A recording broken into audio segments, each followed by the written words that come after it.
మీరు చూసిన ఇప్పుడు మీరు హోమ్ మినిస్టర్ ఉన్నప్పుడు ముఖ్యమంత్రి ఎవరు సార్ ఇప్పుడు? నేను ఫస్ట్ అయింది హోం మంత్రి అయినప్పుడు జనార్దన్ రెడ్డి, నేదురుమల్లి జనార్దన్ రెడ్డి జగన్ గారు. రెడ్డి గారు. అవునండి. మళ్ళీ ఆయన మధ్యలో దిగిపోయి విజయభాస్కర్ రెడ్డి గారు వచ్చారు. అసలు వీళ్ళ స్టైల్ ఎలా ఉంది సార్? ముఖ్యమంత్రులుగా మీరు ఎంతమంది చూసుంటారు. అప్పటి ముఖ్యమంత్రులకి ఇప్పుడు ముఖ్యమంత్రులకి ఏమైనా తేడా ఉందంటారా? లేకపోతే సేమ్ అడ్మినిస్ట్రేషన్ అలా ఉందంటారా?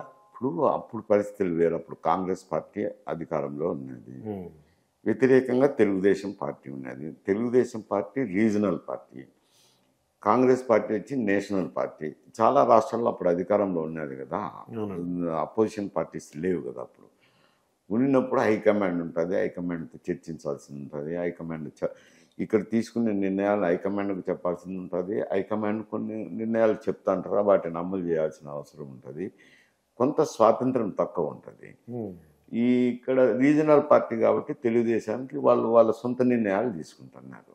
అది తేడా, అంతేగాని వేరే ఏముంటుంది, వ్యక్తుల్లో తేడా రాదు. అంటే నేదురుమల్లి జనార్దన్ రెడ్డి గారి వాళ్ళ యొక్క అడ్మినిస్ట్రేషన్ ఎలా ఉంది, విజయభాస్కర్ రెడ్డి గారు అలాగని చెప్పగలరా సార్? అది అడ్మినిస్ట్రేషన్ తేడా రాదని చెప్తుంది కదా, వ్యక్తుల వల్ల తేడా రాదు, పార్టీ నిర్ణయాలు ఉంటాయి అంటే ఎక్కువగా. అయితే మళ్ళీ ఒకసారి కలుసుకుందాం సార్. మళ్ళీ ఎలక్షన్స్ అన్నీ అలాట్ అంటే చాలామందికి సీట్లు అలాట్ చేస్తారు, ఎవరికి ఎన్ని సీట్లు అన్నీ కూడా తెలిసిపోతుంది. అయితే ఇప్పుడు వైఎస్ఆర్సీపీ మొన్నటి వరకు అంటే తెలంగాణలో చూసినట్టు ఎలక్షన్లో కేసీఆర్ గారు చాలా ధైర్యంగా ఉన్నారండి ఎలక్షన్స్ ముందు. కానీ సడన్గా కొంతకాలం అయిన తర్వాత నేను ఓడిపోతే నాకేం నష్టం లేదు, నేను ఫామ్ హౌస్లో కూర్చుంటా, నాకేం ప్రాబ్లం లేదు, తెలంగాణకే నష్టం అని అనేవారండి. కామన్ పీపుల్ ఏమన్నారంటే ఇప్పుడు నిన్న స్టేట్మెంట్ జగన్ గారు, నేను ఓడిపోయినా నేను సంతోషంగా ఉంటాను, నాకేం బాధ ఉండదని. అంటే వై నాట్ 175 అన్న ఆయన నిన్న డిస్కషన్ మాట్లాడారు మిగతా అందరిలోనూ. ఇది ఇలా అన్నారు ఏంటని, వై నాట్ 175 అన్న ఆయన ఓడిపోయినా పర్వాలేదు అంటున్నారు సార్. ఓడిపోయినా పర్లేదు, నేను హ్యాపీగా ఉంటాను, సంతోషంగానే ఉంటాను అంటున్నారట. అంటే సర్వేలు ఉంటాయి కదా, సర్వేలు చేసింటారు. సర్వేలు బట్టి వీటిని బట్టి ఆలోచన చేసినప్పుడు పరిస్థితులు ఎలా ఉన్నాయి అనేది ఒక మేరకు నాయకునికి అర్థమవుతుంది. ఒక మేరకు అర్థమైనప్పుడు సూచనలు కనపడతాయి స్టేట్మెంట్ ఇచ్చేటప్పుడు. అందుకే 175 అన్నప్పుడు కూడా నన్ను చాలామంది అడిగారు, ఏది 175 ఎట్లా వస్తాయి సార్ అని. అంటే ఏదో కార్యకర్తలకు ఆత్మస్థైర్యం కలిగించేదానికి, నైతిక బలం చేకూర్చేదానికి అటువంటి మాటలు సహజంగా పార్టీ పెద్దలు మాట్లాడుతుంటారులే, ఓడిపోతామని ఎవరు చెప్పరు. కాకపోతే ఇప్పటికీ ఒక రకమైన అభిప్రాయం ఏర్పడి ఉంటుంది ప్రజలు. సర్వే చేస్తే దాదాపు ఒక రకంగా వస్తుంది ప్రజాభిప్రాయం. వచ్చినప్పుడు వాళ్ళకు సర్వేలో రిపోర్ట్లు ఏదో ఒక రకంగా చెప్తారు కదా, ఒకవేళ కొంచెం అననుకూలంగా ఉందండి, మీరు ఇంకా గట్టి ప్రయత్నం చేసుకోవాలన్నా ఏదో వాళ్ళ పరిభాషలో స్ట్రాటజిస్ట్ వాళ్ళు చెప్తా అంటారు. చెప్పినప్పుడు పరిస్థితి అర్థమవుతుంది, అభ్యర్థులు ఎంపికలోనూ దాంట్లోనూ దీంట్లోనూ అర్థమైనప్పుడు ఎక్కడో చోట నోటి మాట జారచ్చు. జారిన దానివల్ల నష్టం జరిగేది ఎందుకంటే పార్టీకి జరుగుతుంది. ఇక్కడ ఆయన నేను ఓడిపోతే నాకు నష్టం లేదు, తెలంగాణకే నష్టం అన్నారు. తుదకు అది ఏమైంది, ఆయనకే చుట్టుకున్నది. ఇక్కడ కూడా ఆయన అటువంటి మాటలు మాట్లాడు, నాకు ఓడిపోతే ఏమి, నేను ఆనందంగా ఉంటానంటే సంతోషంగా ఏం బాధపడను, బాధపడేదేముంది, సంతోషపడేదేముంది. 5 సంవత్సరాలు రాజ్యం వచ్చింది, ఏళ్ళినాము.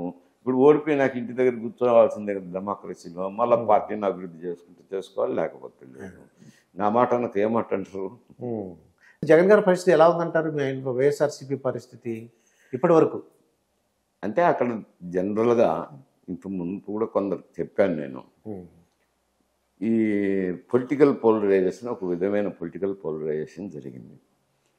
తెలుగుదేశము జనసేన ఒకటే అవుతారా లేదా అని మీమాంస కొన్ని రోజులుండే. ఆయన అరెస్ట్ చేసినప్పుడు, జైలుకి వెళ్ళినప్పుడు వాళ్ళు బయటకు వచ్చి, లోకేష్, బాలకృష్ణ, పవన్ కళ్యాణ్ బయటకు వచ్చిన తర్వాత మేము కలిసే పోటీ చేస్తాము, విడివిడిగా మాత్రం పోటీ చేయము అని డిక్లేర్ చేసేసిన లోపల.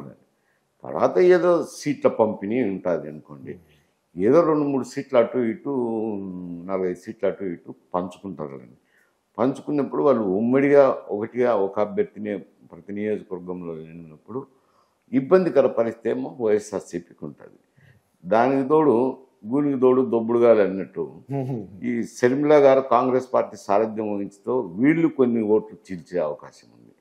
దానివల్ల జగన్కు ఇబ్బందికర పరిస్థితులే అని అంటారు. రాజకీయంగా చూసినప్పుడు ఇబ్బందికర పరిస్థితి. అంటే ఓడిపోతారా గెలుస్తారా అలా చెప్పగలరా సార్? చెప్పగలరంటే నేనేమైనా సర్వే చేయించినా, సర్వేలు ఏమైనా రిపోర్ట్ ఉన్నాయా?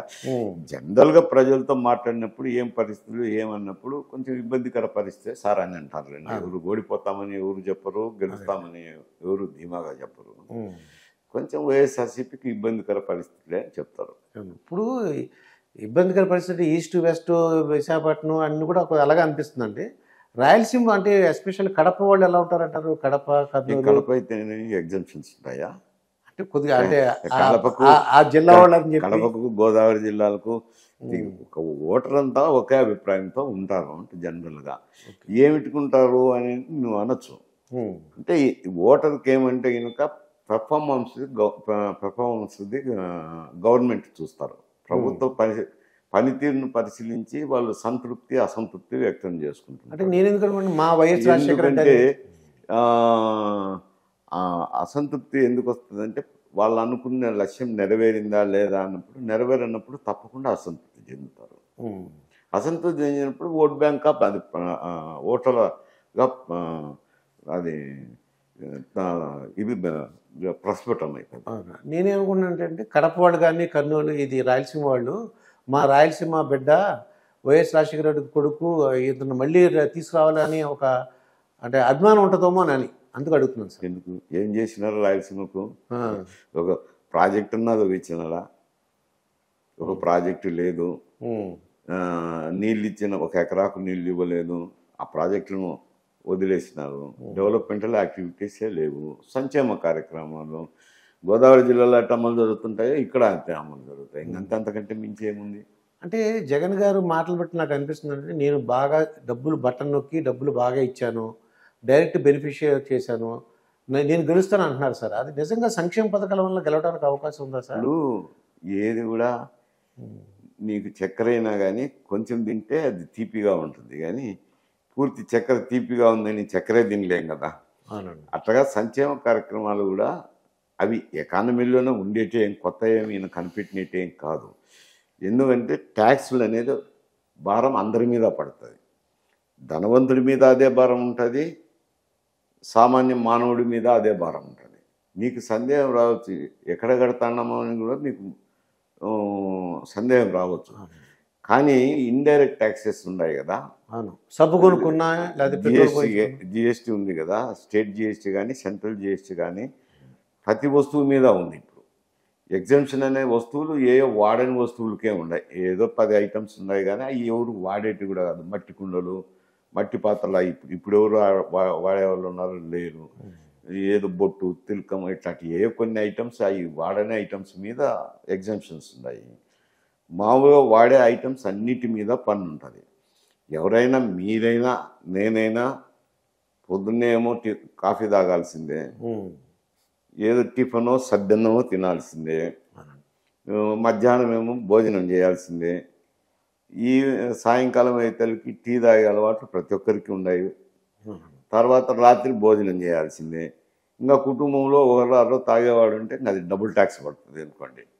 అందువల్ల ఆంధ్రప్రదేశ్లో ఎక్కడ ట్యాక్సులన్నీ ఎక్కువ, అందుకే విపరీతమైన ధరలు ఉంటాయి. పెట్రోల్ డీజిల్ అయితే రాష్ట్రంలో ఏ రాష్ట్రంలోనూ అంత ధర లేదు. ఎక్కువ పెట్రోల్ డీజిల్ మీదనే కదా పన్ను పడేది. వెహికల్స్ ఇప్పుడు అందరూ వాడుతున్నారు. మోటార్ సైకిల్, విక్కీనో, కారో, జీపో ఏదో ఒకటి అందరూ ప్రతి ఒక్కరూ ఇప్పుడు వాహనాలను ఉపయోగిస్తున్నారు. అది ట్యాక్సేషన్ ఎక్కువ. అందులో మద్యం ఇళ్ళల్లో ఎవరో ఒకరు తాగేవాళ్ళు ఉంటారు. తాగినప్పుడు అది ఇంకా డబుల్ ట్యాక్స్. అయితే ఇవన్నీ అందువల్ల కామన్ మ్యాన్కు, పేదవానికి కానీ ఇటు రిచ్ మ్యాన్కి కానీ తేడా ఉండనే ఉండదు. అందరూ ఆ ట్యాక్సులు కట్టాల్సిందే. జిఎస్టీ అనేది ప్రతి ఒక్కరికి నిత్యావసర వస్తువుల్లో ఇమిడి ఉంటుంది కాబట్టి ఆ ట్యాక్స్ పే చేయకపోయినా కానీ పరోక్షంగా అయితే పే చేస్తున్నారు. అవి ఆంధ్రప్రదేశ్లోనే ఎక్కువ ఆ ట్యాక్సేషన్ పర్సెంటేజ్. వస్తువులు కూడా ఎక్కువ. ఇప్పుడు పెట్రోల్ డీజిల్ తీసుకుంటే తెలంగాణకు ఆడికే వారా ఉంటుంది. మద్యం ధరలు కూడా తెలంగాణకు ఇక్కడికే వారా ఉంది. ఈడ కూడా ఎక్కువే, వీడికంటే కూడా ఇంకా ఆడ ఎక్కువ ఉన్నాయి. అట్లా కర్ణాటక తీసుకుంటే చాలా తక్కువ ఉంటాయి పెట్రోల్ డీజిల్ కానీ మద్యం రేట్లు కానీ చాలా తక్కువ ఉంటాయి, ట్యాక్సులు తక్కువ అక్కడ. ఇక్కడ ఎక్కువ అయ్యేతలకి ఆ భారం అందరి మీద పడుతుంది. నువ్వు సంక్షేమ కార్యక్రమాలు ఇచ్చినావు, నాకే ఓటేస్తారు అని అంటే ఈ సంక్షేమ కార్యక్రమాలకు ఇచ్చిన డబ్బు అది 3 మాసాలకు కూడా రావడం లేదు వాళ్ళకు. ఈ ట్యాక్సుల వల్ల అయితేనేమి, మద్యం వల్ల అయితేనేమి, ఈ ఇచ్చిన సంక్షేమ ఫలితాలన్నీ మళ్ళా పోతున్నాయి. అందుకే ప్రజలు ఏమంటున్నారంటే ఏముంది లేబో ఈ చేత్తో ఇచ్చే ఈ చేత్తో తీసుకున్నాను అని అంటున్నారు. అందువల్ల సంక్షేమ పథకాల వల్లనే ఓట్లు వస్తాయని అనుకునేదానికి ఆస్కారం లేదు. కొందరు ఏచు, కొందరు తెలిసిన వాళ్ళు ఏంది ఏం పరిపాలన ఇది, ఇంత ధరలు ఇంత అమితమైంది, వచ్చిందంత దానికి సరిపోయా, పథకాలు ఇచ్చినాను 2 పథకాలు 3 పథకాలు ఇచ్చినా అది 3 నెలలకు కూడా ఖర్చుకు రావటం లేదు, ధర విపరీతంగా ఉన్నాయి అనేది వాళ్ళు సామాన్యులు మాట్లాడుతుంటారు.